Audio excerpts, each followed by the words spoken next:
Pentakosta ketiga adalah pencurahan Roh Kudus yang dahsyat di zaman now ini, melebihi yang terjadi di Azusa Street. Pentakosta ketiga akan mengakibatkan penuaian jiwa yang terbesar dan yang terakhir sebelum Tuhan Yesus datang kembali. Pentakosta ketiga akan membangkitkan generasi Yeremia, yaitu anak-anak muda yang dipenuhi Roh Kudus, cinta mati-matian kepada Tuhan Yesus, tidak kompromi terhadap dosa, dan akan bergerak untuk memenangkan jiwa. Pentakosta ketiga lahir di Indonesia dan bergerak ke bangsa-bangsa. Gerakan ini dari timur ke barat dan akan kembali ke Yerusalem. Pentakosta ketiga akan memberikan kuasa untuk menyelesaikan amanat agung dan setelah itu Tuhan Yesus datang kembali.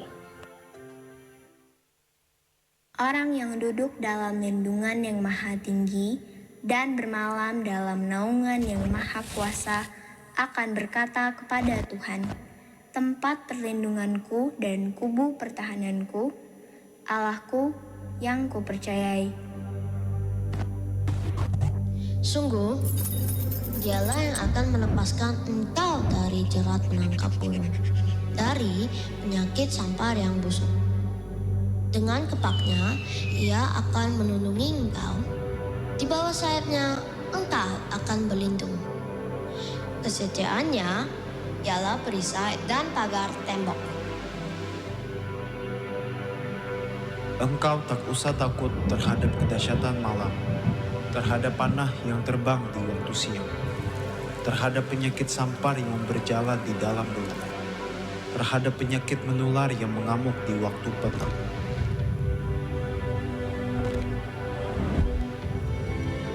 Walau 1000 orang rebah di sisimu dan 10.000 di sebelah kananmu, tetapi itu tidak akan menimpamu. Engkau hanya menontonnya dengan matamu sendiri dan melihat pembalasan terhadap orang-orang fasik.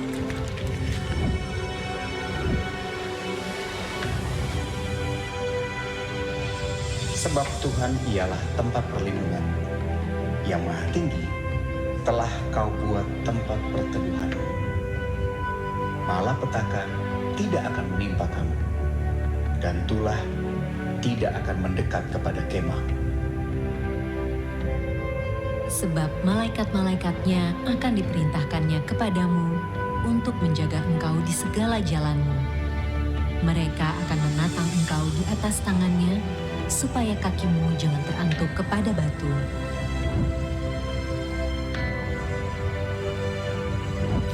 Singa dan ular tedung akan kau langkahi. Engkau akan menginjak anak singa dan ular naga. Sungguh, hatinya melekat kepadaku, maka aku akan meluputkannya. Aku akan membentenginya, sebab ia mengenal namaku. Bila ia berseru kepadaku, aku akan menjawab. Aku akan menyertai dia dalam kesesakan. Aku akan meluputkannya dan memuliakannya. Dengan panjang umur akan kukenyangkan dia, dan akan kuperlihatkan kepadanya keselamatan daripadaku.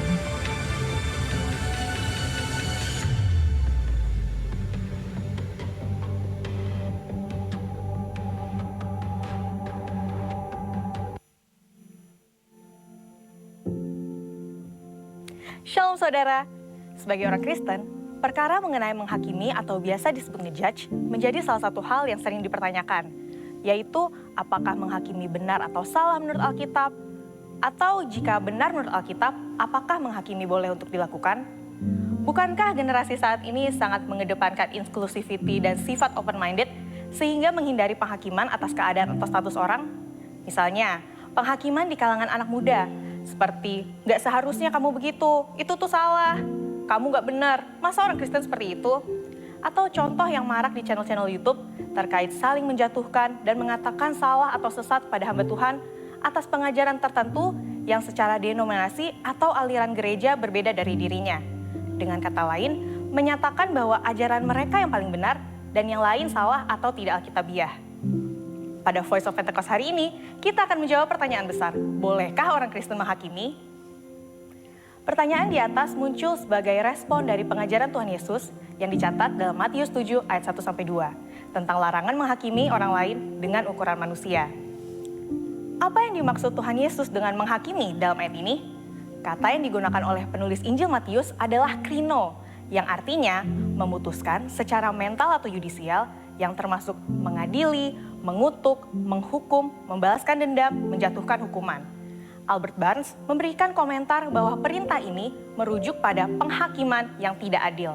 Sehingga dalam ayat ini, Kristus tidak mengutuk penghakiman yang dilakukan oleh seorang hakim.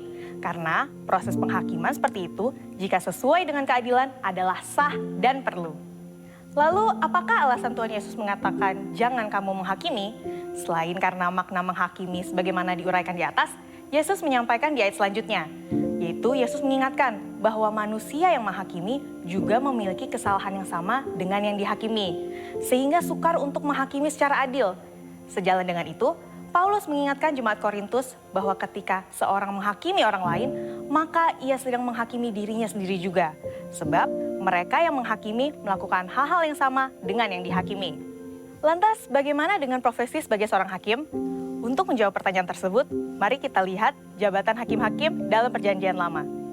Dalam perintah yang diterima Musa di Ulangan 16 ayat 18, hakim adalah jabatan yang diberikan melalui penunjukan dan pengangkatan atas legitimasi yang diberikan oleh Tuhan.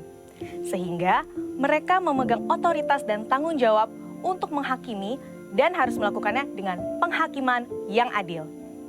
Tuhan memberikan perintah dan peringatan yang tegas bagi para hakim dalam Ulangan 16 ayat 19-20 untuk tidak memutarbalikkan kebenaran dan menerima suap. Prinsip keadilan ini pun yang juga menjadi rujukan bagi jabatan hakim di masa sekarang ini. Dengan kata lain, tanpa penunjukan dari pemerintah yang ditetapkan Allah sebagai hamba Allah untuk kebaikan kita, tidak mungkin seseorang dapat menyandang jabatan serta memiliki otoritas sebagai seorang hakim. Maka, hakim harus terlebih bertanggung jawab kepada Tuhan yang memberikan kesempatan dan kepercayaan tersebut. Selanjutnya, bagaimana dengan kasus yang terjadi dalam gereja? Bukankah kita memiliki hukum Tuhan yang standarnya lebih tinggi daripada hukum dunia? Bagaimana jika seandainya ada jemaat yang melakukan pelanggaran terhadap hukum dan perintah Tuhan? Paulus dalam 1 Korintus 5 ayat 12 menyatakan bahwa jemaat Korintus juga menghakimi mereka yang tergolong jemaat. Apakah itu artinya kita boleh menghakimi sesama jemaat?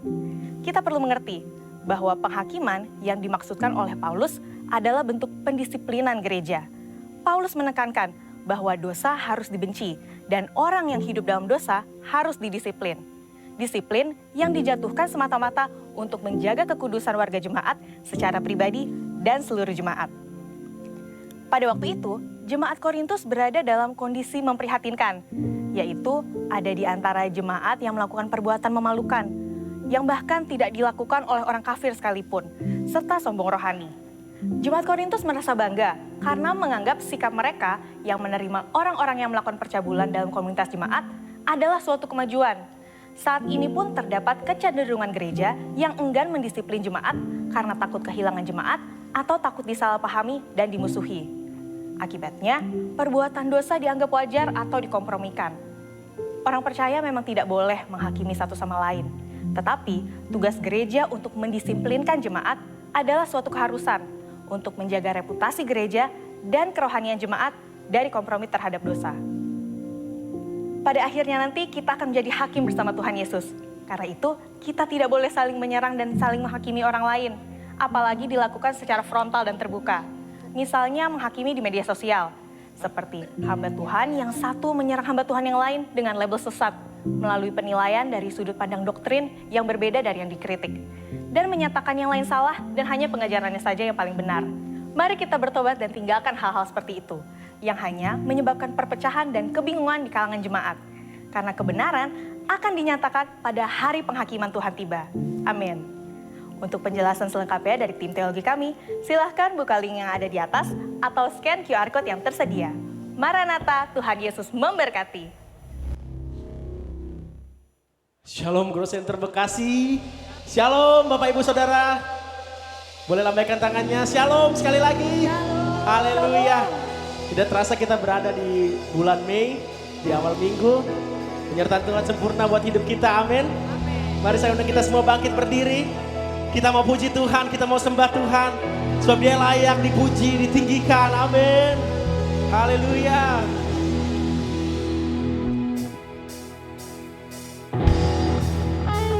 Mari sama-sama bertepuk tangan Bapak Ibu Saudara.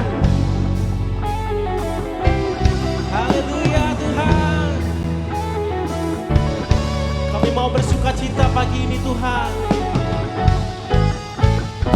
Kasih Allah tak berkesudahan, selalu baru setiap pagi. Rahmatnya pun tak pernah berakhir seumur hidupku.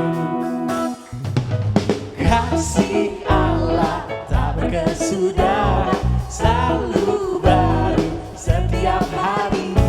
Rahmatnya pun tak pernah berakhir seumur hidup. Mari sama-sama bersuka cita. Dengan sukacita bukan menari, dengan sorak-sorai memuji, ku naikkan pujian, haleluya, nyanyi bagi Dia Sang Raja, nyanyi bagi Dia Sang Raja. Kasih Allah tak berkesudahan, selalu baru setiap pagi. Rahmatnya pun tak pernah berakhir seumur hidup. Kasih Allah tak berkesudahan, selalu baru setiap pagi. Rahmatnya pun tak pernah berakhir seumur hidup. Dengan sukacita bukan menari, dengan sorak-sorai memuji, ku naikkan pujian, haleluya, nyanyi bagi Dia Sang Raja, nyanyi bagi Dia Sang Raja. Dengan sukacita ku kan naik, dengan sorak-sorai memuji, ku naikkan pujian, haleluya, nyanyi bagi Dia. Sambil angkat tangan bilang, nyanyi bagi Dia Sang Raja. Boleh Bapak Ibu Saudara sambil goyangkan badannya. Kita bersuka cita pagi ini, amin. Sebab Dia baik. Haleluya. Sama-sama katakan. Dengan sukacita ku kan nari, dengan sorak-sorai memuji, ku naikkan pujian, haleluya, nyanyi bagi Dia Sang Raja, nyanyi bagi Dia Sang Raja. Sambil bertepuk tangan Bapak Ibu Saudara. Sukacita bukan menari, dengan sorak-sorai memuji, haleluya, ku naikkan pujian, kami naikkan pujian pagi ini Tuhan. Nyanyi bagi Dia Sang Raja, nyanyi bagi Dia Sang Raja. Lebih lagi. Sukacita bukan menari, dengan sorak-sorai memuji, ku naikkan pujian, haleluya, nyanyi bagi Dia Sang Raja, nyanyi bagi Dia Sang Raja, nyanyi bagi Dia Sang Raja. Sama-sama bilang, selamanya. Haleluya. Sorakan haleluya. Haleluya. Terima kasih Tuhan. Mari lebih lagi memuji Tuhan. Kita agungkan Dia. Haleluya. Terima kasih Tuhan Yesus. Yeah, yeah. Katakan, Tuhanlah kekuatan dan mazmurku, Dia gunung batu dan keselamatanku.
buat Tuhan. Sorakan haleluya. Kami bersyukur Tuhan, Kau sungguh baik. Kaulah kuatku, Kau gunung batuku, Kaulah segalanya. Hatiku percaya, Kaulah kuatku, Kau gunung batuku, Kaulah segalanya. Hatiku percaya, Kaulah kuatku, Kaulah kuatku Tuhan. Kaulah segalanya. Hatiku percaya. Dengan iman katakan saudara. Kaulah kuatku, Kau batuku, Jesus. Kaulah segalanya. Sama-sama angkat tanganmu. Percaya, Ya. ku mau selalu bersyukur. Amin.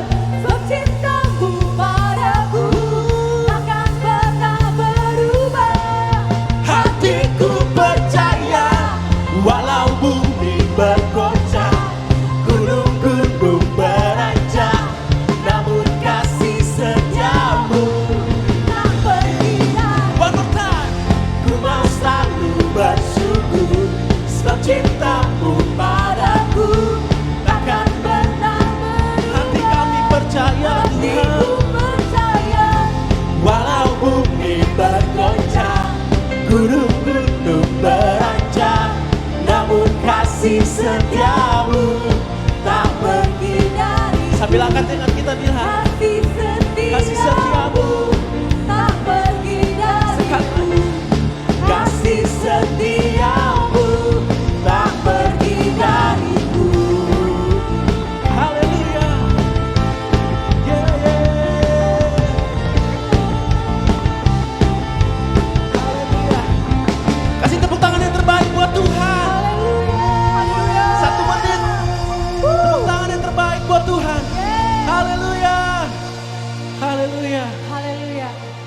Silakan duduk kembali jemaat Tuhan yang terkasih.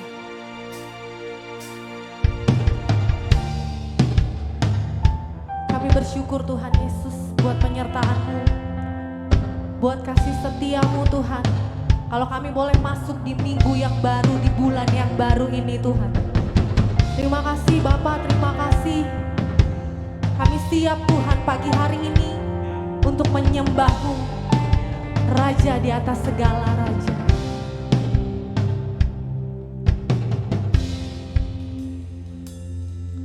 My heart longs to worship you. My soul longs to see you, Jesus. You alone are the King of my life. You're the most high, my God. My heart longs to serve you, Lord. My desire longs to please you, Jesus. You alone are my hope and my strength. You're the most high, my God. I worship you, Jesus. I worship you.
Fill this place, sweet Spirit, fills my heart. Let your presence fill this place as we worship you, as we worship you. Let your Spirit fill this place, sweet Spirit,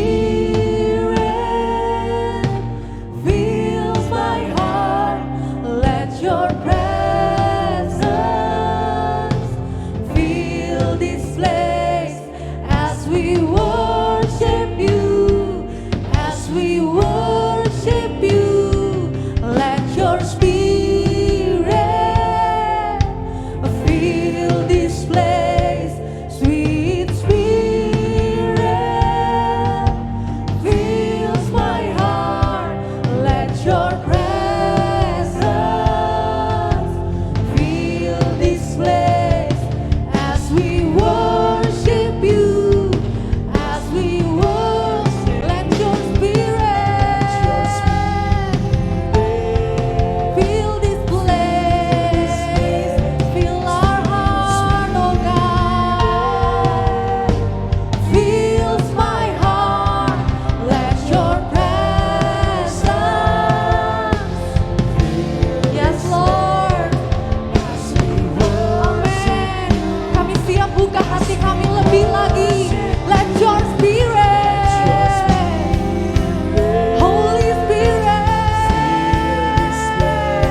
Come on, Growth Center Bekasi, angkat suaramu. I worship you, Jesus.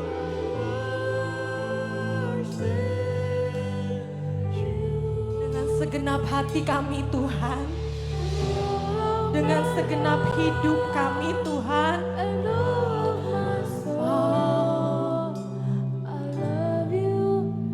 Boleh sekali lagi, hanya kepada Tuhan katakan, I worship. Yes Lord, we love you. Jesus, I worship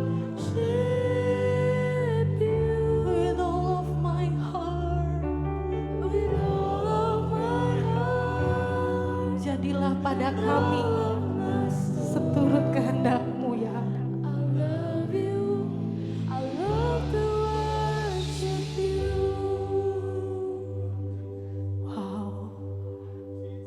Kami tahu Engkau hadir di tengah-tengah kami pagi hari ini tuh.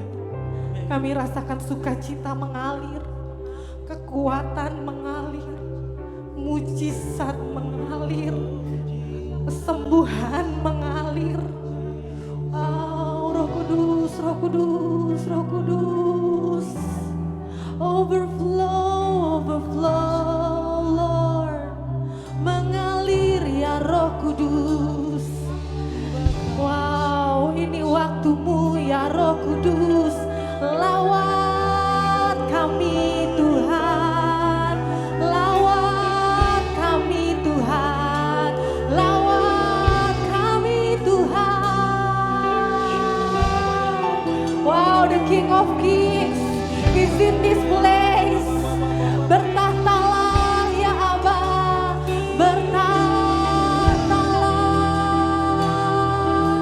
Jesus, Yahweh, Rapha, Elohim, Shaddai, Jireh, Adonai.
angkat tangan kita mau berdoa. Ya Tuhan, Kau adalah Allah yang kasih Tuhan. Engkau adalah Allah itu sendiri ya Tuhan. Engkaulah Elohim ya Bapa, Jehovah Rafa, Jehovah Adonai, Jehovah Nisi ya Tuhan. Kami percaya Tuhan, Engkaulah bentuk kasih itu ya Tuhan. Engkau yang mengasihi dunia ini ya Tuhan. Engkau yang mengasihi anak-Mu ya Tuhan. Dan kami percaya ya Tuhan, di dalam kasih tidak ada ketakutan ya Bapa. Tidak ada dari kami ya Tuhan yang akan takut akan sakit.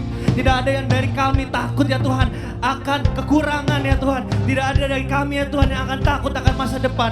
Karena Engkaulah yang menyediakan. Engkaulah yang mempersiapkan segalanya ya Tuhan.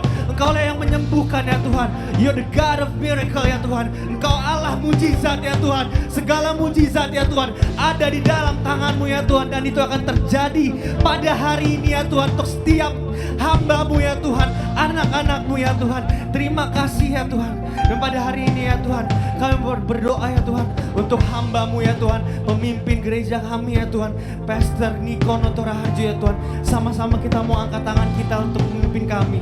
Kau berikan pengurapan yang lebih di tahun ini ya Tuhan. Kau berikan penglihatan, pewahyuan ya Tuhan turun atas hamba-Mu ya Tuhan yang Kau percayakan untuk beribu-ribu jemaat-Mu ya Tuhan, untuk beribu-ribu gereja-Mu ya Tuhan. Kau pakai ya Tuhan Pastor Niko, Kau berikan perlindungan yang sempurna ya Tuhan untuk hamba-Mu ya Tuhan, menjadi seorang pemimpin yang Kau pakai secara luar biasa ya Tuhan. Segala mujizat Kau taruh ya Tuhan di tangannya ya Tuhan. Kau yang jagain keluarganya ya Tuhan. Kau yang berkati anak dan istrinya ya Tuhan. Kau berkati ya Tuhan di dalam nama Tuhan Yesus. Dan kami juga mau berdoa ya Tuhan untuk gembala kami, Bapak kami ya Tuhan atas rumah ini ya Tuhan. Kami berdoa untuk Pastor Andi Cokro ya Tuhan. Kami berdoa ya Tuhan sebagai Bapak ya Tuhan, sebagai pemimpin ya Tuhan. Kau berikan hikmat-Mu ya Tuhan. Kau berikan kebijaksanaan-Mu ya Tuhan dalam memimpin, pengambilan keputusan yang terbaik ya Tuhan. Kau yang berikan ya Bapak. Kau yang pimpin jalannya ya Tuhan. Ya Tuhan, Kau yang pimpin setiap jalannya dari saat ini ya Tuhan sampai ke depannya ya Tuhan. Dalam memimpin gereja-Mu ya Tuhan, memimpin pelayan-pelayan-Mu ya Tuhan, memimpin jemaat-Mu ya Tuhan. Kau pakai urapan-Mu turun atas Pastor Andi Cokro ya Tuhan, bersama dengan istri, keluarganya ya Tuhan, dan anak-anaknya ya Tuhan. Tak lupa ya kami berdoa ya Tuhan untuk setiap pastoral yang ada, yang mendukung ya Bapak. Kami percaya ya Tuhan, Kau pakai ya Tuhan Pastor Monty, Pastor Tibi, Pastor Doni ya Tuhan, Pastor Billy bersama istri dan keluarga dan anak-anaknya ya Tuhan. Kau pakai untuk menopang Pastor Andi ya Tuhan, dalam menyelesaikan amanat agung ya Tuhan, menyelesaikannya ya Tuhan dengan sempurna ya Tuhan sampai akhirnya ya Bapak. Dan kami percaya Kau pakai ya Tuhan semua orang-orang-Mu ya Tuhan yang Kau percayakan ya Tuhan, pelayan-pelayan-Mu ya Tuhan. Kami juga berdoa ya Tuhan untuk Growth Center gereja kami ya Tuhan. Kami bertumbuh ya Tuhan. Kami percaya ya Tuhan, di rumah ini ya Tuhan kami belajar banyak nilai yang terbaik daripada Engkau. Kami belajar ya Tuhan bagaimana kami menghidupi kehidupan Kristus ya Bapak. Kami berdoa ya Tuhan untuk Growth Center Jakarta ya Tuhan, untuk Growth Center Manado ya Tuhan, untuk Growth Center Bekasi ya Bapak. Kami percaya gereja-Mu akan Kau pakai di akhir-akhir zaman ini ya Tuhan. Segala yang telah Kau genapkan untuk gereja-Mu ya Tuhan terjadi di dalam nama Tuhan Yesus. Kami berdoa juga ya Tuhan untuk gereja kami, sama-sama kita mengangkat tangan kita untuk pemimpin rumah ini ya Bapak. Bapak kami, pemimpin kami, gembala kami ya Tuhan, untuk Pastor Julius ya Bapak. Kami percaya ya Tuhan, visi misimu semakin jelas dalam hidupnya ya Tuhan, dapat melihat dengan jelas di tengah-tengah kelamnya dunia ini ya Tuhan. Kami percaya ya Tuhan, di tengah-tengah kekacauan dunia, kami percaya Kau pakai Pastor Julius ya Tuhan dalam memimpin Growth Center Bekasi. Kau juga berkati istrinya Pastor Esther bersama dengan kedua anaknya Alin dan Gerald ya Bapak. Kau berikan hikmat-Mu ya Tuhan. Kau tutup bungkus keluarga ini ya Tuhan. Kau lindungi ya Tuhan. Kau jaga ya Tuhan kemanapun mereka berjalan. Penyertaan-Mu sempurna ya Tuhan di dalam nama Tuhan Yesus. Dan kami juga mau berdoa ya Tuhan untuk Pastor Bertoni yang akan menyampaikan firman-Mu. Kami percaya ya Tuhan, hati-Mu yang akan disampaikan oleh Pastor Bertoni, hati-Mu yang keluar dari dia ya Tuhan. Dia sebagai perantara akan apa yang Kau katakan ya Bapak. Urapan-Mu turun ya Tuhan atas Pastor Bertoni ya Tuhan. Berikan kuasa dan juga kekuatan bagi dia untuk menyampaikan firman-Mu ya Tuhan. Biar ya Tuhan kasih-Mu mengalir melalui Pastor Bertoni ya Bapak. Di dalam nama Tuhan Yesus, di dalam nama Tuhan Yesus. Dan kami juga mau berdoa untuk Bekasi, sama-sama kita angkat tangan kita. Kota kami yang kami cintai, kami sayangi, di mana kami lahir ya Tuhan. Kami percaya ya Tuhan, Bekasi Kau pakai ya Tuhan di akhir zaman ini ya Tuhan. Untuk Bekasi ya Tuhan, kami percaya pemerintahan sampai kepada bawahannya ya Tuhan. Kami percaya semua berasal daripada-Mu ya Tuhan. Engkau yang menopang, menatang ya Tuhan ke kota Bekasi. Kami percaya ya Tuhan, kehendak-Mu jadi atas kota Bekasi. Keselamatan, pemulihan ya Tuhan terjadi atas kota Bekasi di dalam nama Tuhan Yesus. Dan kami juga mau berdoa untuk Indonesia ya Tuhan. Mari sama-sama kita berdoa untuk negara kita. Kami percaya Tuhan, Indonesia itu akan dipakai untuk bangsa-bangsa ya Tuhan. Indonesia akan menjadi contoh bagi negara lain. Indonesia akan menjadi kebangkitan rohani bagi seluruh dunia ya Tuhan. Kami percaya ya Tuhan, seluruh jemaat-Mu ya Tuhan akan Kau pakai melalui Indonesia. Dan juga ya Tuhan, Pentakosta yang ketiga akan terjadi dari Indonesia sampai ke seluruh dunia. Kami percaya di dalam nama Tuhan Yesus. Kami percaya, sama-sama kita katakan haleluya.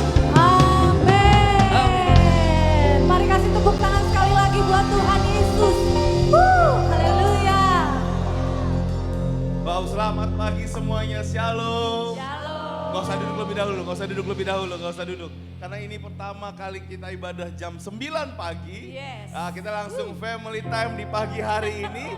Dan apa family time-nya Growth Center Bekasi? Saudara berarti harus keluar dari tempat duduk saudara dan ketemu sama semua yang ada di ruangan ini. Dan family time hari ini cuma bilang ini, selamat pagi. Masih pagi. Kita akan mulai family time Growth Center Bekasi dimulai dari sekarang. Selamat pagi.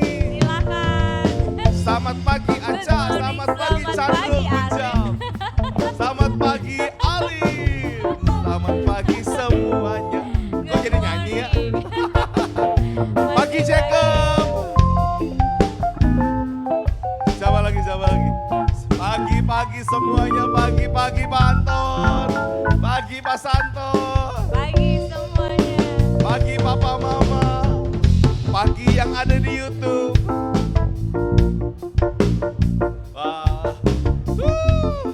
Udah semua. Wow, kita kasih tepuk tangan buat semua yang tempat ini. Silakan duduk Bapak Ibu semua, silakan duduk. Nggak rame kalau nggak ada senyuman di pagi hari. Buat yang di YouTube, ayo ibadah onsite sama-sama.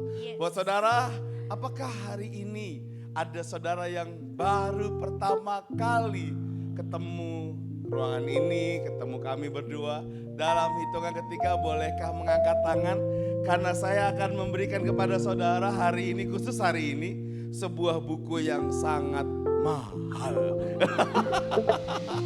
Dalam hitungan ketiga, adakah yang baru hari ini datang ke tempat ini? Bolehkah mengangkat tangannya? 1, 2, 3, adakah? Ini buku mahal loh, buku mahal. Oke. Hari, ada. Oke, berarti buku ini buat ibadah yang kedua. Sabar ya, sabar. Nah, hari ini luar biasa banget. Kita semua bisa sukacita. Saya ngerasain hadirat Tuhan yang luar biasa banget. Dan saya nggak ngeliat muka-muka yang mengantuk, semuanya exciting sama Tuhan. Sebentar kita akan memberikan yang terbaik buat Tuhan. Kita belajar untuk di awal bulan, tiap awal bulan. Kita mengembalikan yang jadi miliknya Tuhan, yaitu persepuluhan.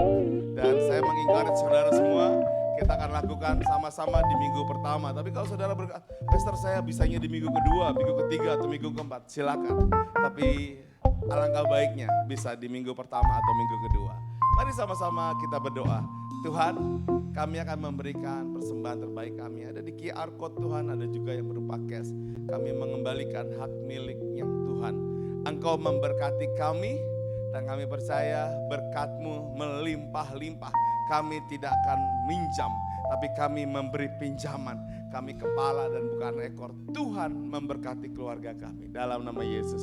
Amin. Amin. Silakan memberi saudara. Baik, sambil memberikan pengumuman Bapak Ibu Saudara, yang pertama adalah Gen Meeting. Yang anak muda mana suaranya? Wow.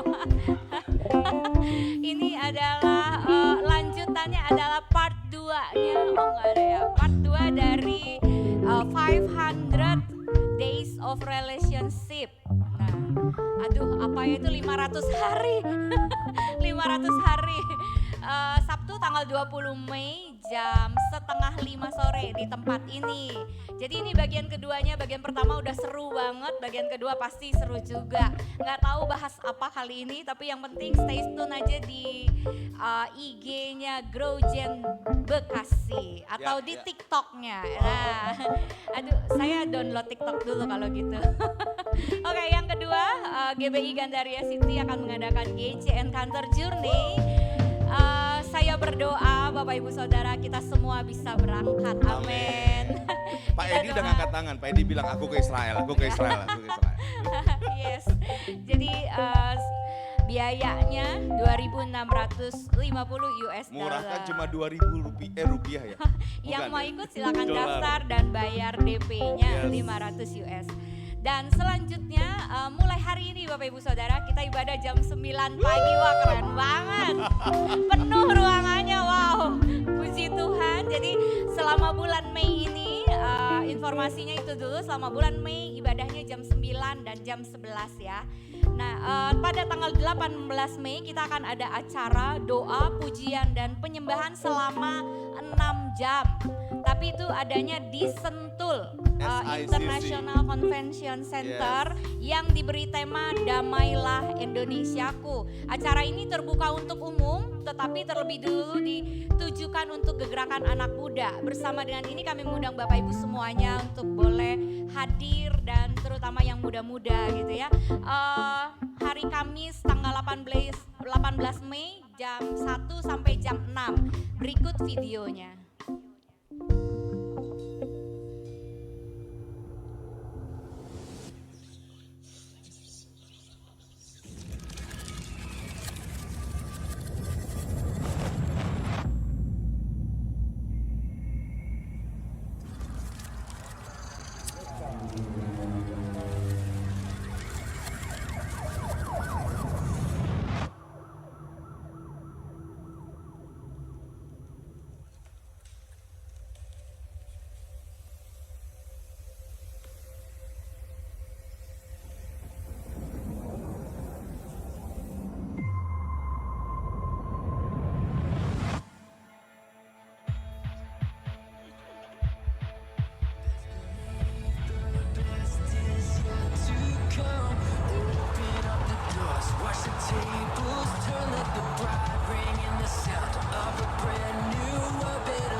Tanggal 18 Mei 2023 di SICC Sentul, saudara.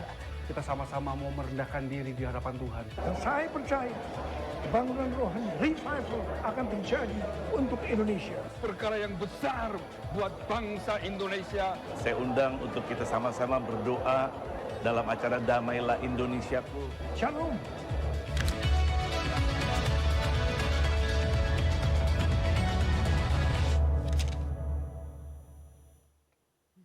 Saya tahu ada yang Tuhan lagi kerjakan buat Indonesia, saudara. Percaya nggak Tuhan juga sedang kerjakan buat Bekasi, saudara? Amin. Jadi hari ini ada seorang pastor yang setiap kali terjadi sama gereja ini, dia selalu ada di awal bersama-sama kita, saudara. Waktu pertama kali kami berjalan di komunitas New and Deep, dia ada di awal. Hari ini gereja mulai lagi, restart dimulai jam 9 dan 11. Dia ada lagi di tempat ini, saudara. Mari sama-sama kita kasih tepuk tangan buat Pastor Bertoni, saudara. Welcome, Pastor.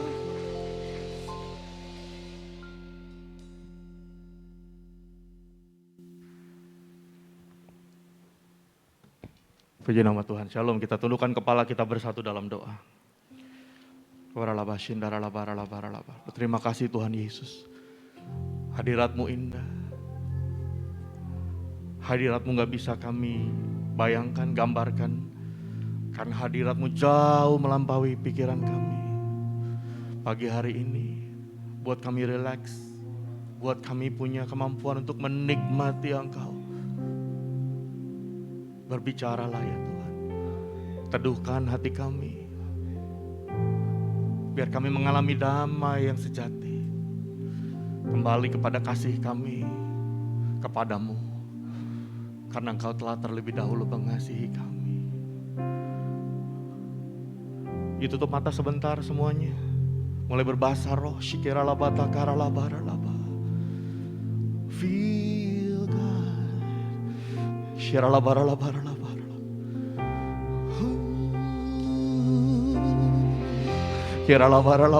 Biar bukan manusia yang berkata-kata, tetapi pribadi-Mu sendiri dalam hidup setiap umat-Mu ya Tuhan.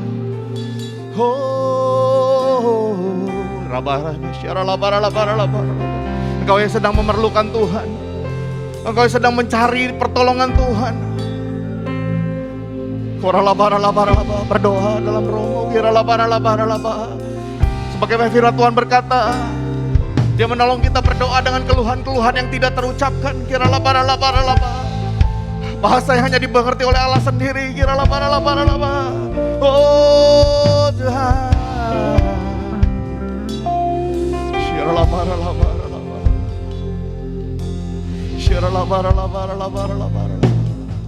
Thank you Lord, thank you Lord. Berbicaralah ya Tuhan. Kami bersyukur dan kami siap di dalam nama Tuhan Yesus. Amin. Yang diberkati pujian penyembahan tadi boleh lambaikan tangan. Tepuk tangan yang dahsyat bagi Allah kita. Puji nama Tuhan. Shalom Bapak Ibu Saudara.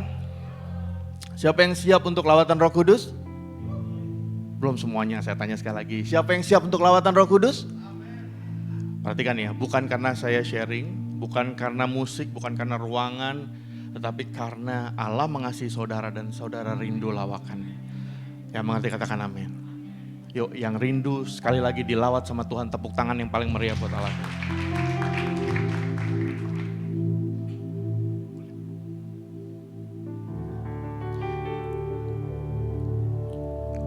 Ada sebuah lagu yang menggambarkan seorang yang mencintai Tuhan, seorang yang mengasihi Tuhan.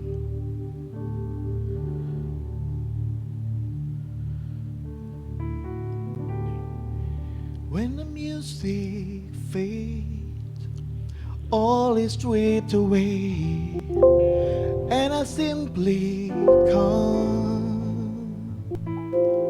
heart of worship, longing just to breathe something that's of worth that would bless your heart. Come on, Lord. I'll bring you more than a song, for a song in itself, it's not what you have required. You search much deeper, Lord. You search much deeper within. Through the way things appear, you're looking into my heart. Lagu ini tuh memberkati saya waktu pertama kali saya dengar. Di sebuah ruang ibadah, saya duduk kalau nggak salah tuh di section sini ya, cuma terbagi dua, gerejanya kecil, jemaatnya sekitar 80-an. Bagian yang terakhirnya, you search much deeper within through the way things appear. You looking into my heart. Tuhan tuh ngelihat jauh lebih dalam dari yang tampak di luar. Di dalam hati kita.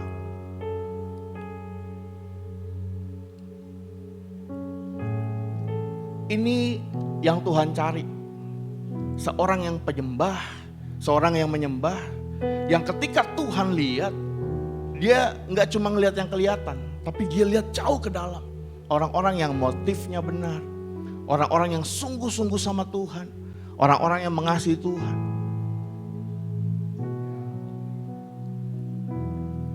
Ini gak mudah Bapak Saudara.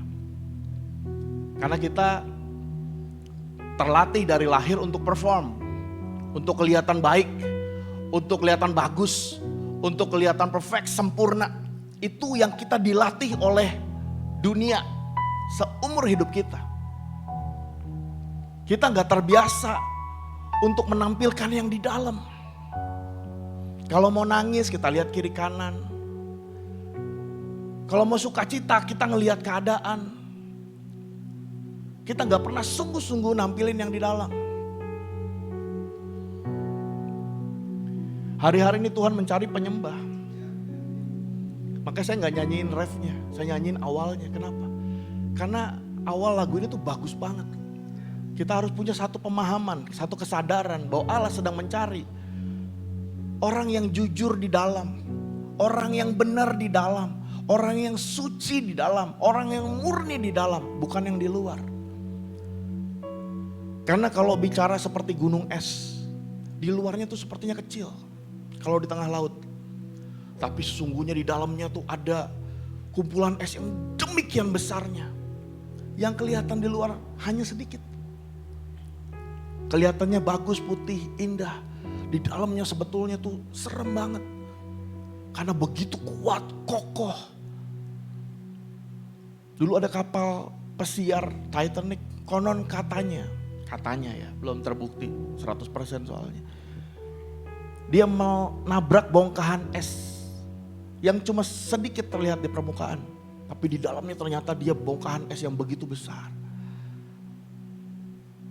Di atasnya kecil tapi di bawahnya besar banget. Kadang kita gak ngelihat potensi hidup kita. Kadang kita gak ngelihat kekuatan kita. Kenapa? Karena kita fokus sama apa yang kelihatan di luar. Dan seringkali itu membuat cara pandang kita tentang diri kita tuh jadi salah. Jadi berbeda seperti Tuhan lihat kita. Karena Tuhan lihat kita jauh ke dalam.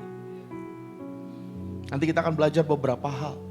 Bagaimana cara Tuhan melihat. Tapi hari ini di awal saya mau ajak setiap kita untuk belajar dari seorang pribadi.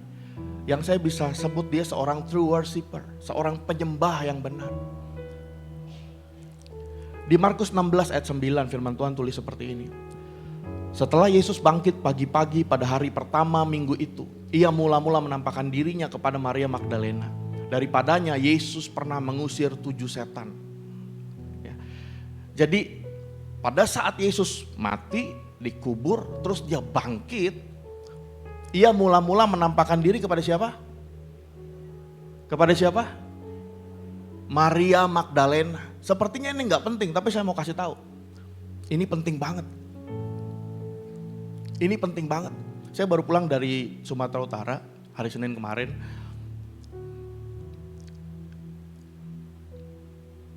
Saya mendarat di Bandara Silangit. Waktu saya mendarat di sana saya ketemu ada rombongan patwal, rombongan pengawal-pengawal gitu. Terus saya tanya, siapa yang mau datang? Pak Bupati mau datang. Bupati tuh mau datang. Wah, antriannya panjang karena di daerah itu kabupaten ya. Bupati kalau datang udah kayak presiden, penting banget. Rombongannya panjang, dikawal dan seterusnya. Oh ya udah, lewatin. Biasa aja. Saya ke cafe shop, nunggu driver sama orang tua saya, kakak adik saya karena kita pulang kampung bareng-bareng sekeluarga. Udah kita tunggu driver, telepon driver datang, masuk mobil, kita menuju tujuan kita.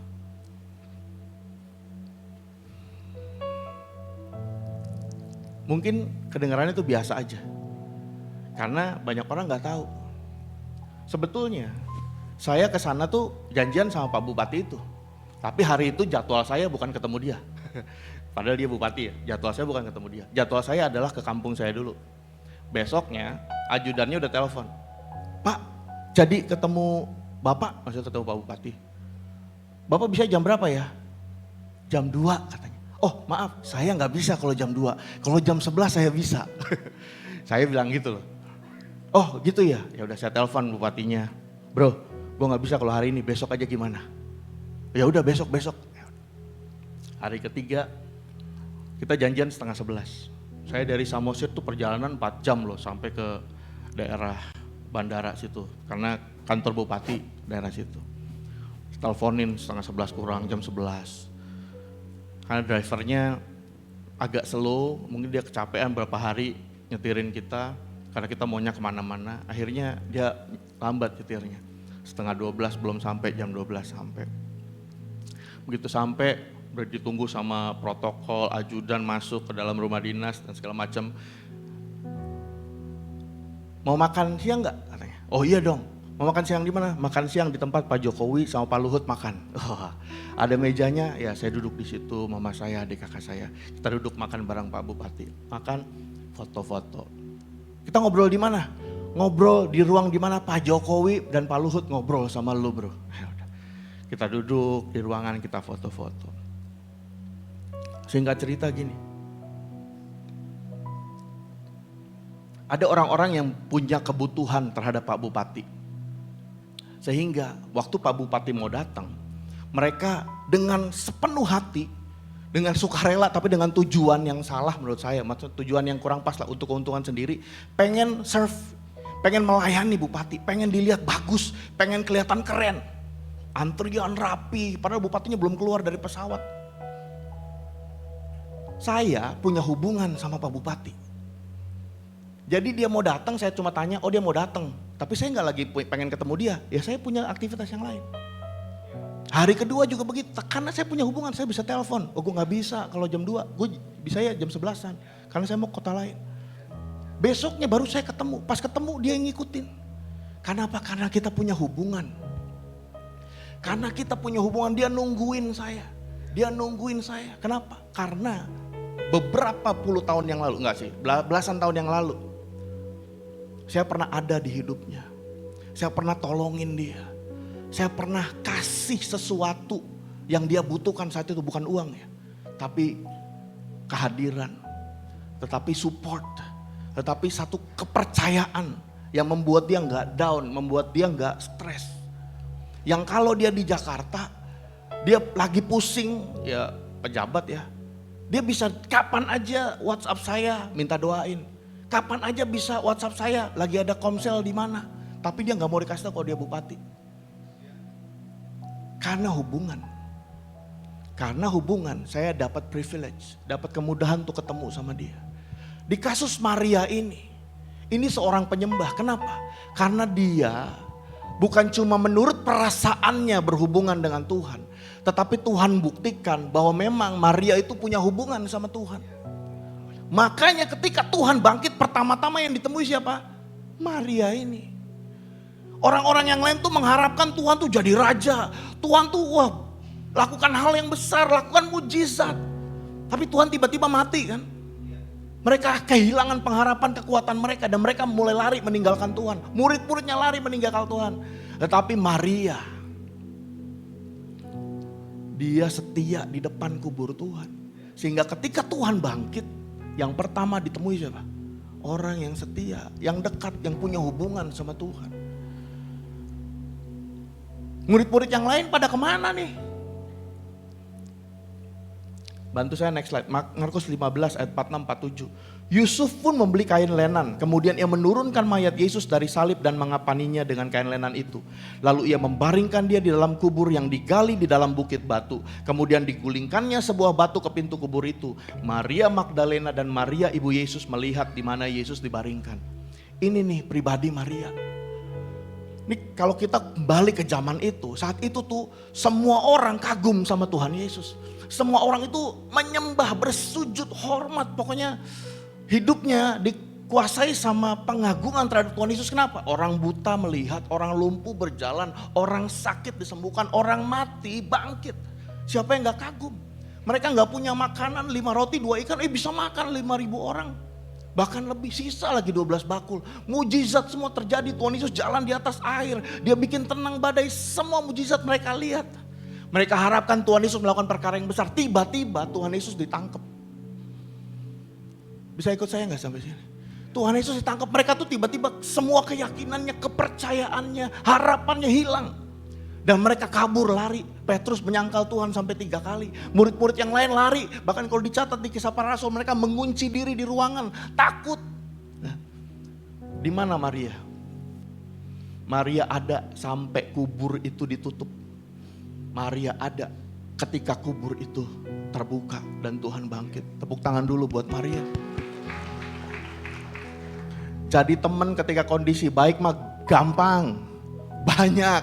Berhubungan ketika kondisi enak mah banyak, gampang banget. Kita berteman sama orang yang duitnya triliunan, senang gak? Yang kalau jalan 100 ribuan jatuh dari kantong gitu. Pengen gak?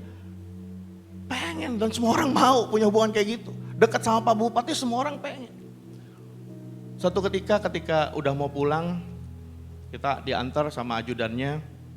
Ajudannya nanya, Pak, Bapak kenapa gak pernah hubungi saya ya? Karena ini ajudan itu melekat.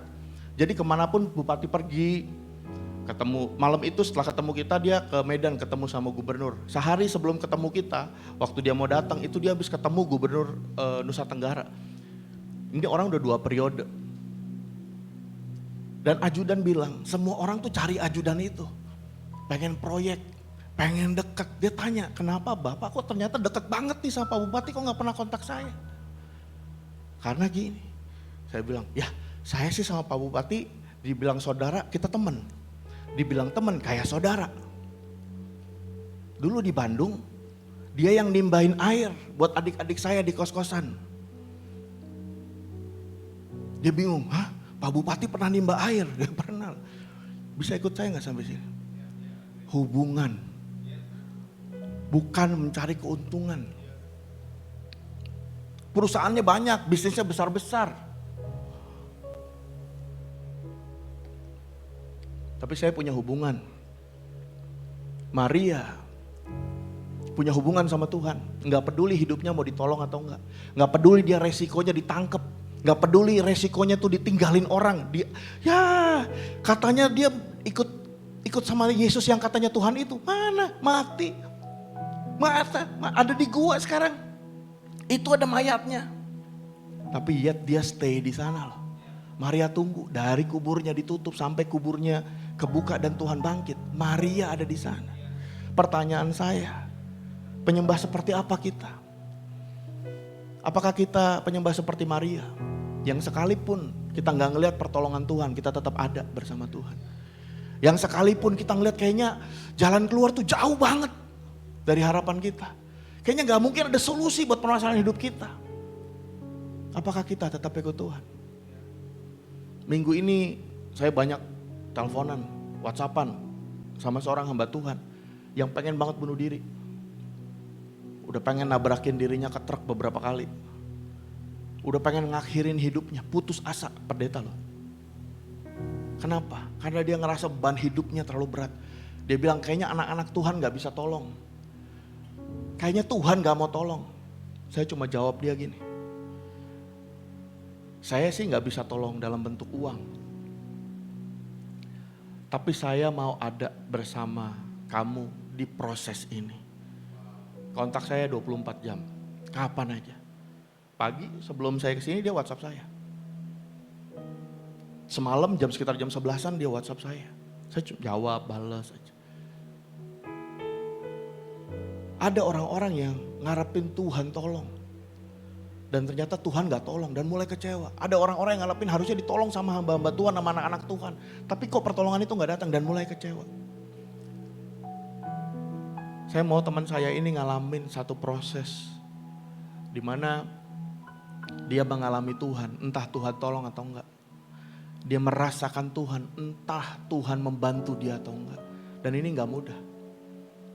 Maria tetap ada di kubur itu. Sekalipun menurut pikiran manusia ya, orang udah mati mau diharapin apa lagi? Ini real. Udah mati, udah dikubur. Kalau baru berapa jam oke lah. Ini udah 1 hari, udah 2 hari, udah 3 hari. Maria tuh ada di situ. Ngapain?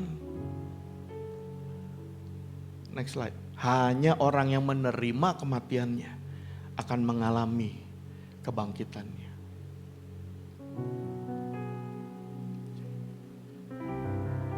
Ku telah mati dan tinggalkan cara hidupku yang lama. Oh Tuhan, semua semuanya sia-sia dan tak berarti lagi hidup ini. Tuhan, ku letakkan pada mesbah-Mu ya Tuhan. Ini doa kami Tuhan. Jadilah padaku seperti yang Kau ingini. Saya balik sedikit ke Markus 16 ayat 9 tadi. Ia mula-mula menampakkan dirinya kepada Maria Magdalena. Nih, perhatikan kalimat berikutnya. Daripadanya Yesus pernah mengusir 7 setan. Ini loh rahasianya kenapa Maria Magdalena tuh jadi penyembah yang benar. Kenapa Maria Magdalena bisa percaya bahwa Tuhan yang dia sembah sekalipun mati tetap hidup. Karena daripadanya Yesus pernah mengusir 7 setan. Bukan 1 loh, 7. Coba lihat kiri kanan. Ada yang mirip setan enggak? Enggak ya? Enggak ada ya, benar. Setan soalnya cara kerjanya luar biasa loh. Waktu Yesus lagi makan sama murid-muridnya, terus dia cerita sebentar lagi gue akan diserahkan, gue akan mati, gue akan ditangkap, terus dibunuh. Petrus bilang apa? Ditarik Tuhan, terus dia nasihatin Tuhan. Sekali-kali hal itu tidak akan terjadi. Tuhan bilang apa sama Petrus? Thank you bro. Enggak. Tuhan bilang apa sama Petrus? Enyahlah engkau utusan iblis. Yang ini, duduk sama-sama sama Tuhan, ngobrol sama Tuhan, ada iblis dalam hidupnya. Bisa ikut saya gak sampai sini? Halo? Jadi jangan pikir kita dalam ruangan ibadah ini gak ada iblisnya. Harusnya hadirat Tuhan itu udah ngusir semua kuasa roh jahat. Cuma kadang kita ikatnya kekencengan. Gajah yang besar tuh kalau diikat bertahun-tahun dari kecil gak pernah dilepas. Waktu kecil dia cuma diikat dengan pasak yang kecil ya. Gak pernah dilepasin. Dia coba tarik-tarik gak bisa lepas. Makin lama badannya makin besar. Sampai dia besar pasaknya sama, talinya sama.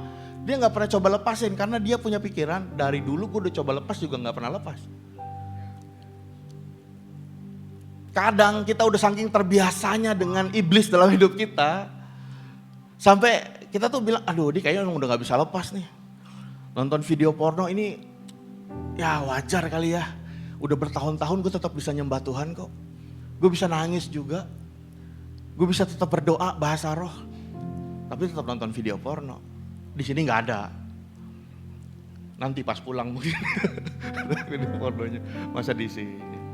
Bisa ikut saya gak sampai sini? Wah judi itu aduh. Dulu saya udah coba berhenti. Tapi itu gak bisa. Kayaknya ini seperti Paulus deh. Ini emang ada utusan iblis yang Tuhan izinkan. Sekarang juga saya gak judi gede-gedean. Paling judi bola. Itu juga gak selalu menang kok. Jadi kalau kalah dianggapnya gak berdosa. Pas menang, ini kayaknya cara Tuhan untuk berkati aku. Padahal judi bola.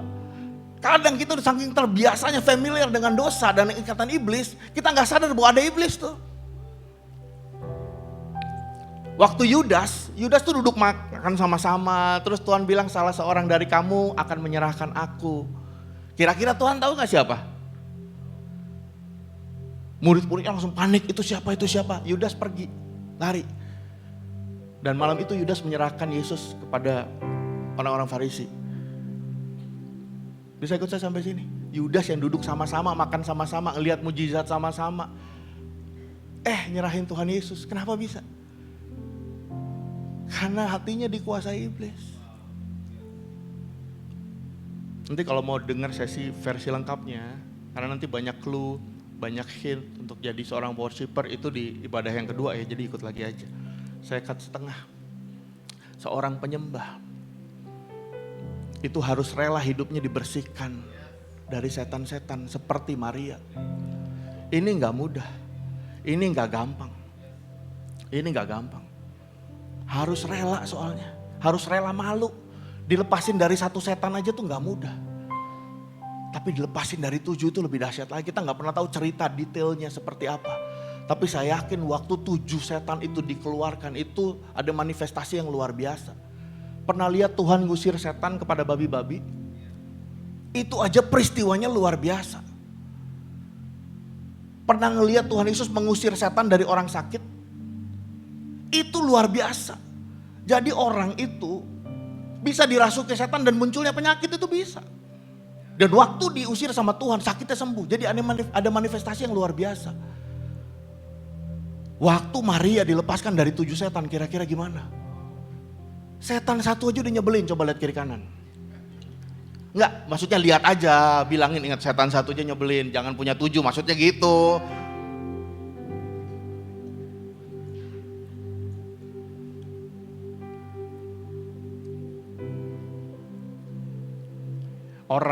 Seorang penyembah itu luar biasa. Paulus sama Silas dalam penjara yang paling tengah, paling bawah. Tangan terikat, kaki terikat, pintu terkunci, ini jauh naik ke atas. Mereka lakukan apa? Penyembahan. Kira-kira mereka nyanyi lagu apa? Cinta satu malam, oh indahnya, mungkin gak? Halo? Aku punya type. Kalau aku like, kalau tak aku swipe. Mungkin gak nyanyi lagu gitu Paulus? Hah? Ini begini nasib jadi bujangan. Mungkin gak Paulus nyanyi gitu sama Silas dalam penjara gitu. Udah kita di penjara, udah paling dalam, udahlah kita nyanyi-nyanyi aja biar gak stres. Mungkin gak? Enggak loh. Mereka menyembah. Dan tahu apa yang terjadi? Ketika penyembahan mujizat terjadi. Karena kebahagiaan mereka tidak terletak kepada keadaan, tidak terletak kepada posisi, tidak terletak kepada harta, tidak terletak kepada apapun. Kebahagiaan mereka terletak kepada kemuliaan hadirat Tuhan. Seorang penyembah punya itu, kemuliaan hadirat Tuhan. Nanti saya akan ceritain sedikit di ibadah yang kedua. Ciri-ciri orang yang penyembah yang benar, dia punya kebahagiaan. Seperti Paulus, bahagia. Seperti Tuhan Yesus di tengah badai tidur, santai. Kenapa dia punya damai sejahtera di level itu? Karena dia seorang penyembah yang punya hubungan sama Bapa. Ini yang membedakan. Saya nggak tahu apa yang sedang terjadi hari-hari ini sama hidup saudara.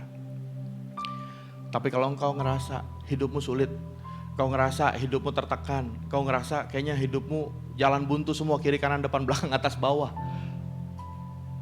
Di situ engkau perlu Tuhan. Saya mungkin kasih sedikit itu deh, hint aja buat yang ibadah pertama.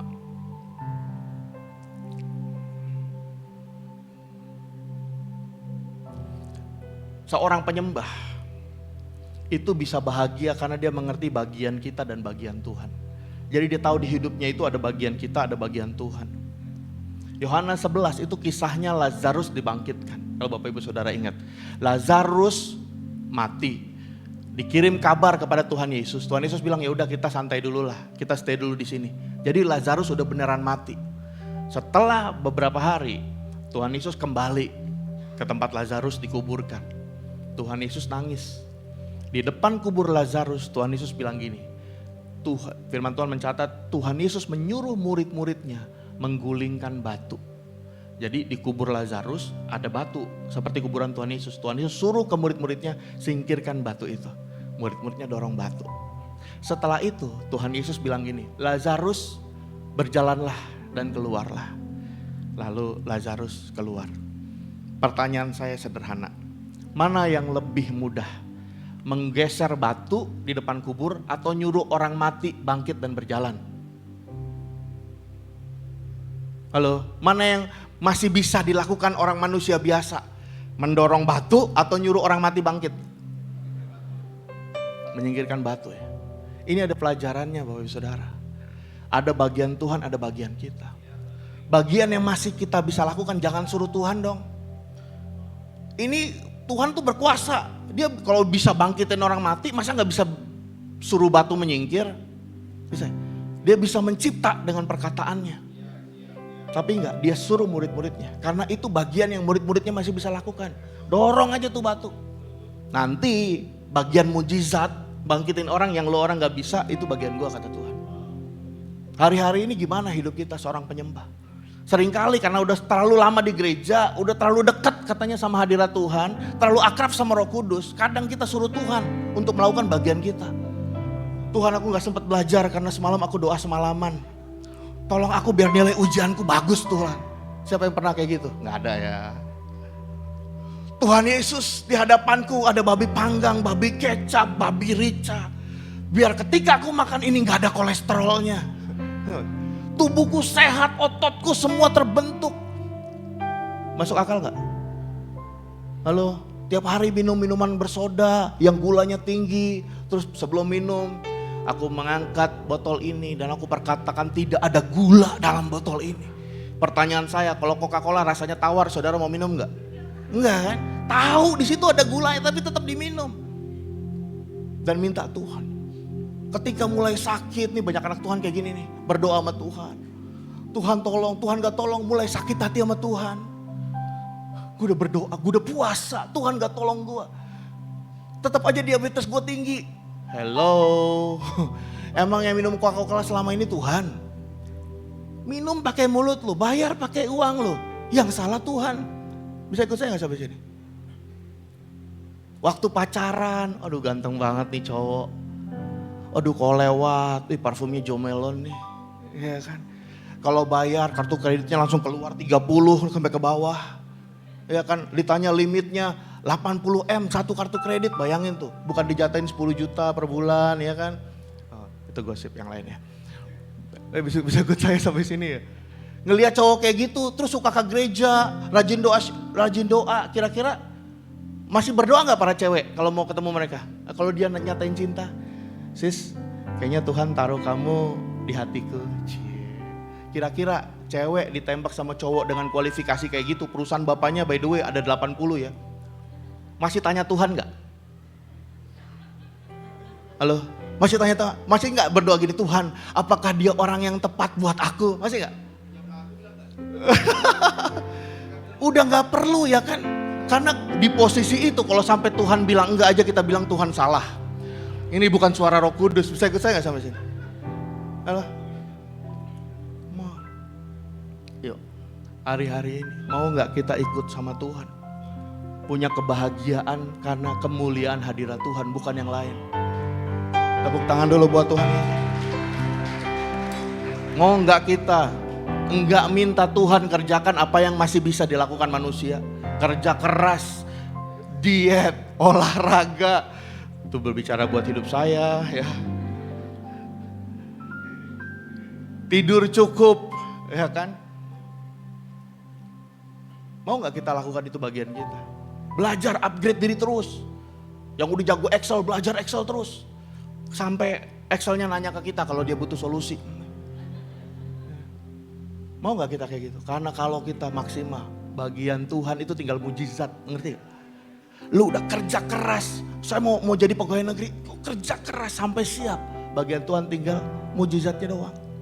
Kalau ada orang yang menahan engkau, kalau ada politis, sifat-sifat atau karakter politik yang membuat engkau gak bisa naik di posisi di pekerjaanmu, itu mujizat kerjaannya Tuhan. Yang engkau udah gak bisa ngapa-ngapain lagi, tapi bagianmu udah engkau lakukan. Di kantor gue gak bisa promosi nih, karena semuanya sepertinya gak mensupport gue untuk promosi. Kau kerja keras, excellent di perusahaan, mengubah hati, mengubah sistem, itu bagiannya Tuhan. Kalau itu mujizat menurut engkau. Engkau sakit, kayaknya udah gak mungkin nih sembuh. Lakukan yang terbaik, ya diet, minum obat, olahraga dan lain sebagainya. Bagian mujizatnya yang menurut banyak orang itu mustahil, itu bagiannya Tuhan. Yang mengerti katakan amin. Kalau kita mau jadi lakukan yang kayak gitu, engkau pasti akan ngalamin Tuhan. Boleh dibantu Gia bro? Wah ketinggian nih, mungkin karena pagi ya, saya di aja deh.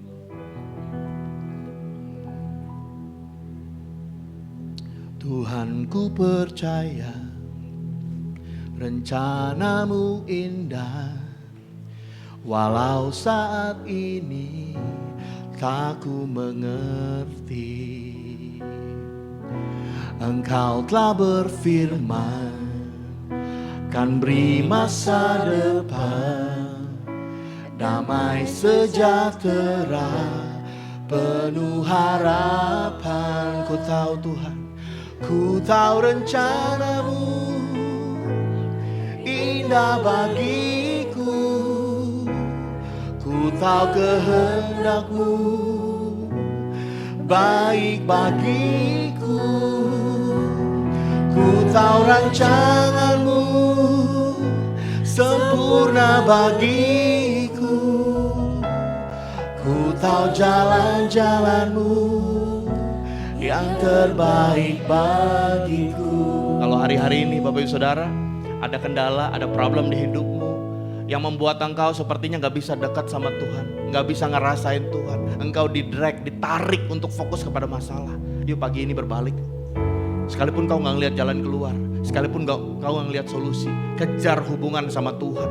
Seperti Maria, ada sebuah jaminan.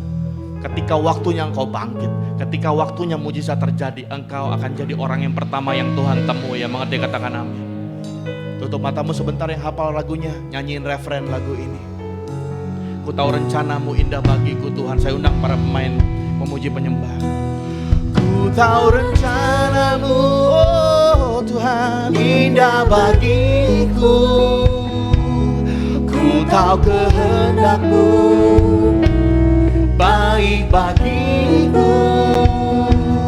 Ku tahu rancanganmu sempurna bagiku. Ku tahu jalan-jalanmu yang terbaik bagiku. Sekali lagi dengan segenap hati kami. Ku tahu rencanamu, amin Tuhan, indah bagiku. Ku tahu kehendakmu baik bagiku. Ku tahu rancanganmu sempurna bagiku. Ku tahu jalan-jalanmu yang terbaik bagiku. Bapak hamba berdoa buat umatmu ya Tuhan. Biar hari-hari ini ketika mungkin kondisi bikin kami kalut, ketika kondisi bikin kami gak percaya, ketika kondisi membuat kami sepertinya pengen lari dari Tuhan, kondisi membuat kami pengen cari solusi sendiri, biar kami tetap seperti Maria ya Tuhan. Apapun yang terjadi, kami tetap menanti-nantikan Tuhan. Kami tetap melekat sama Tuhan. Kami tetap mencari wajah Tuhan. Dan kami tetap mengharapkan pertolongan hanya dari Tuhan. Berkati umat-Mu, jadikan kami penyembah yang benar. Kembali kepada kasih yang mula-mula Tuhan. Terima kasih Bapa, terima kasih. Sekali lagi yuk katakan. Ku tahu rencanamu indah bagiku. Ku tahu kehendakmu baik bagiku. Ku tahu rencanamu sempurna bagiku. Ku tahu jalan-jalanmu yang terbaik bagiku. Mari sama-sama kita bangkit berdiri ya saudara ya. Bapak, pagi ini kami berdoa mendukung keluarga kami Growth Center Bekasi untuk pemulihan keluarga dalam nama Yesus. Kesehatan kembali normal dalam nama Yesus. BPJS ketenaga kerjaan bisa segera dicairkan. Terima kasih Tuhan dalam nama Yesus. Sakit asam lambung sudah 3 hari segera membaik dalam nama Yesus, sembuh. Anak-anak kembali aku dan mau taat beribadah, amin. Suami segera bekerja lagi, amin. Kakak-kakak kembali kepada Tuhan Yesus dalam nama Yesus Tuhan. Biar sekolah, kuliah, anak-anak tercukupi sampai lulus, amin. Diberikan kelancaran untuk rencana pernikahan, amin. Achieve target di bulan ini, amin. Skripsi anak selesai, sidang lancar, lulus tepat waktu, amin. Orang tua diberikan umur yang panjang, sehat dan dalam lindungan Tuhan, amin. Orang tua mengenal Yesus sebagai Tuhan dan Juru Selamat, amin. Mendapat panggilan interview dan pekerjaan baru, amin. Suami bisa semakin terpanggil oleh panggilan Tuhan, amin. Diberikan kesehatan, kekuatan buat bulan Mei ini, amin Tuhan. Kerinduan ingin doa pelepasan dari keterikatan ilmu yang pernah dibawa dari kampung, amin. Dalam nama Yesus bebas. Anak mendapat pekerjaan yang lebih baik, amin. Hutang cepat selesai dalam nama Yesus Tuhan. Dan inilah doa-doa yang sudah dijawab. Kami mengucap syukur Tuhan disembuhkan dan dipulihkan secara cepat dari penyakit tipes dan DPD. Walaupun udah masuk ICU. Puji Tuhan, semua biaya rumah sakit dari IGD sampai ICU semuanya dicukupkan. Puji Tuhan, suami sudah mau worship di rumah.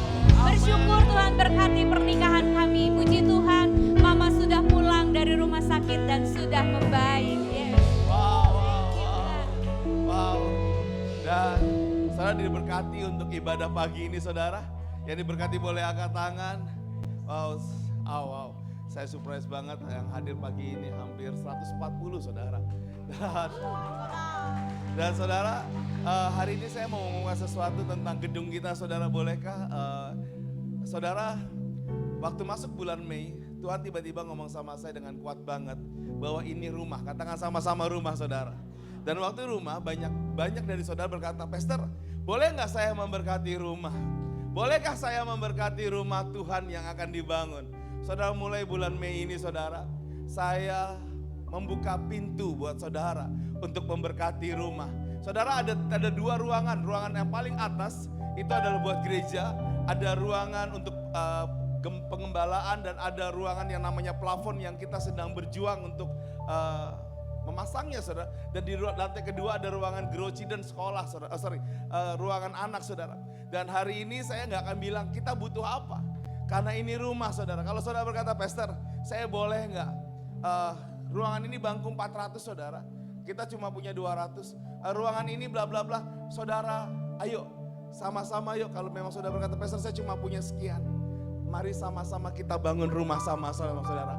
Bulan Mei yang saya dapat bukan cuma tentang bagaimana kita memberkati rumah Tuhan, tapi bulan Mei Tuhan cuma ngomong saya dengan kuat di akhir April. Tuhan cuma bilang gini sama saya, ini bulan mukjizat yang besar akan terjadi buat keluarga saudara.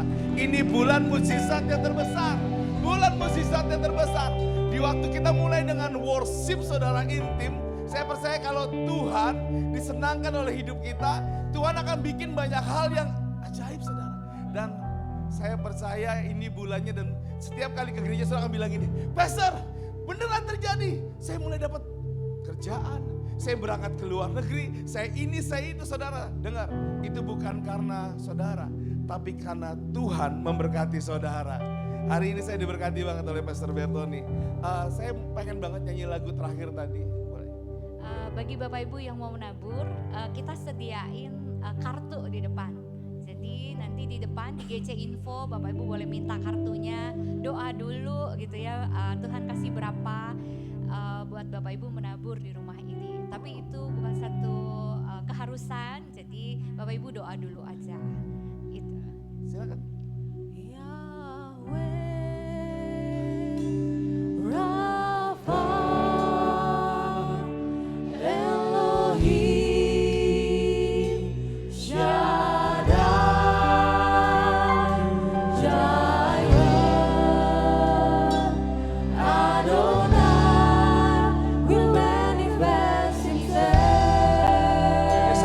Belajar lagu ini yuk.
Mukjizat yang besar terjadi sama hidup kami Bapak. Semua mukjizat yang besar akan terjadi Tuhan. Tuhan, kami percaya di masa Pentakosta ini Tuhan, Roh Kudus dicurahkan. Kami percaya Tuhan bahwa kami adalah anak-anak pilihannya Tuhan. Mari kita buka kedua belah tangan kita yuk. Tuhanlah penjagamu, Tuhanlah naunganmu di sebelah tangan kananmu. Matahari tidak menyakiti engkau pada waktu siang atau bulan pada waktu malam. Tuhan akan menjaga engkau terhadap segala kecelakaan. Ia akan menjaga nyawamu. Tuhan akan menjaga keluar masukmu dari sekarang dan sampai selama-lamanya. Yang percaya sama-sama katakan amin. Tuhan Yesus memberkati. Haleluya, puji nama Tuhan. Selamat hari Minggu, Grow Center Bekasi. Bagi Bapak Ibu yang ingin memberikan persembahan secara tunai, boleh memasukkan amplop di kotak persembahan yang tersedia di sebelah pintu keluar. Sampai jumpa minggu depan Bapak Ibu, masih di jam 9 pagi dan jam 11. See you next week. Happy Sunday, Church.